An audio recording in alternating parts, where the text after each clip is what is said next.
Hi everyone, my name is Julia D. Salipsip from 12 STEM D, and I'm here to discuss the heat capacity of an ideal gas. So heat capacity explains how the substance stores and transfers heat energy when a temperature change. It plays a crucial role in understanding the behavior of gases in thermodynamic system. The equation here shows the proportionality between heat and temperature change. In ideal gases, heat capacity depends on the condition of the process, whether the gas is held in constant volume or constant pressure. Next, we have the two types of heat capacities. For gases, heat capacity is categorized into two types. First, we have the constant value. Heat energy only changes the internal energy of the gas. Since no expansion occurs, all the supplied heat directly increases the temperature. For example, heating a gas in a rigid container. And next, we have the at constant pressure. Heat energy is used for both increasing internal energy and doing work as the gas expands against the constant pressure. For example, heating a gas in a piston that can move.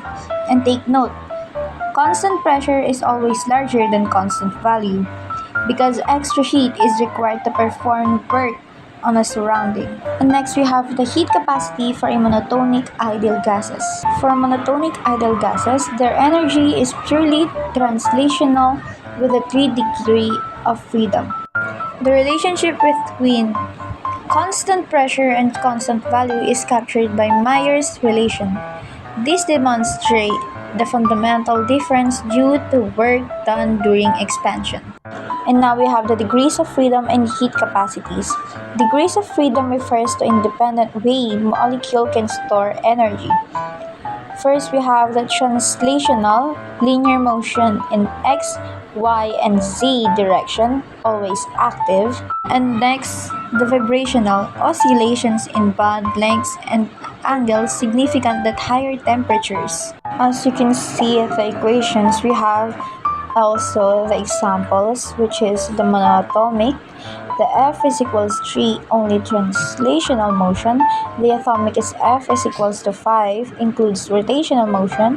Polyatomic is F is equals to 6 or more, includes vibrational motion at higher temperatures. As degrees of freedom increase, more energy is required to rise the gas's temperature, increasing constant volume and a constant pressure. Now let's move forward to heat capacity of diatomic and polyatomic gases. For diatomic gases like oxygen and nitrogen, at room temperature they exhibit translational and rotational energy of F is equals to 5. As temperature increases, vibrational mode are activated, adding more degrees of freedom. Polyatomic gases like carbon dioxide and methane have even more complex vibrational modes which contribute to the higher heat capacity.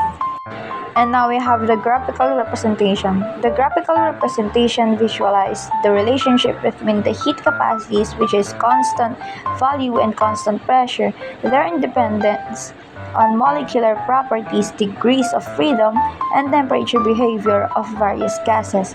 This provides an intuitive understanding of how heat capacities vary for different types of ideal gases.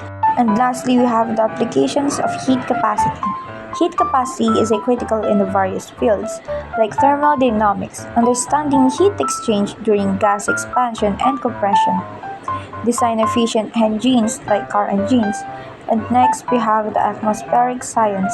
Gases in the atmosphere like carbon dioxide and water influence climate by absorbing and storing heat indifferently based on the heat capacities.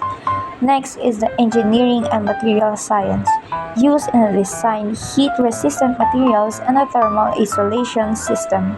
And that's where I end my discussion. Thanks for listening and thank you for watching.